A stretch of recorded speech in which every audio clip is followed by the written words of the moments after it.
ಕಾರ್ಯಕ್ರಮಕ್ಕೆ ಭಾಗವಹಿಸಿಕೊಂಡು ನಾವು ಬಂದಿದ್ದೇವೆ.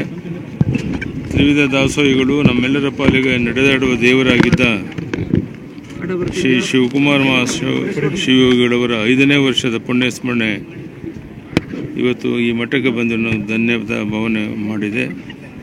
ದಾಸೋಹ ದಿನವೆಂದರೆ ನಮ್ಮ ಪಾಲಿಗೆ ಮಹಾಪುಣ್ಯ ದಿನ. ಇಡೀ ಪ್ರಪಂಚಕ್ಕೆ ದಾಸೋಹ ತತ್ವವನ್ನು ಸಾರಿ ತ್ರಿವಿಧ ದಾಸೋಹದಲ್ಲಿ ಯಾರೂ ಏರಲಾಗದ ಎತ್ತರಕ್ಕೆ ಏರಿ ಅನ್ನ, ಆರೋಗ್ಯ ಹಾಗೂ ಅಕ್ಷರ ದಾಸೋಹ ಮೂಲಕ ಲಕ್ಷಾಂತರ ಜನರಿಗೆ ದಾರಿದೀಪವಾದವರು ನಮ್ಮ ಶ್ರೀ ಶಿವಕುಮಾರ ಮಹಾಸ್ವಾಮೀಜಿಯವರು. ಆ ಒಂದು ಕಾರ್ಯಕ್ರಮದಲ್ಲಿ ಭಾಗವಹಿಸೋಕ್ಕೆ ನಾವೆಲ್ಲ ಬಂದಿದ್ದೇವೆ. ತಮ್ಮ ಅವಧಿಯಲ್ಲಿ ದಾಸೋಹ ದಿನ ಅಂತ ಘೋಷಣೆ ಆಗಿತ್ತು, ಬಟ್ ಅದು ಸರಿಯಾಗಿ ಪಾಲನೆ ಆಗ್ತಾ ಇಲ್ಲ ಅಂತ ಸರ್ಕಾರ ಸರಿ ಕಾರ್ಯಕ್ರಮಕ್ಕೆ ಭಾಗವಹಿಸಿಕೊಂಡು ನಾವು ಬಂದಿದ್ದೇವೆ. ತ್ರಿವಿಧ ದಾಸೋಹಿಗಳು ನಮ್ಮೆಲ್ಲರ ಪಾಲಿಗೆ ನಡೆದಾಡುವ ದೇವರಾಗಿದ್ದ ಶ್ರೀ ಶಿವಕುಮಾರ ಶಿವಯೋಗಿಗಳವರ 5ನೇ ವರ್ಷದ ಪುಣ್ಯ ಸ್ಮರಣೆ ಇವತ್ತು ಈ ಮಠಕ್ಕೆ ಬಂದು ಧನ್ಯವಾದ ಭಾವನೆ ಮಾಡಿದೆ. ದಾಸೋಹ ದಿನವೆಂದರೆ ನಮ್ಮ ಪಾಲಿಗೆ ಮಹಾಪುಣ್ಯ ದಿನ.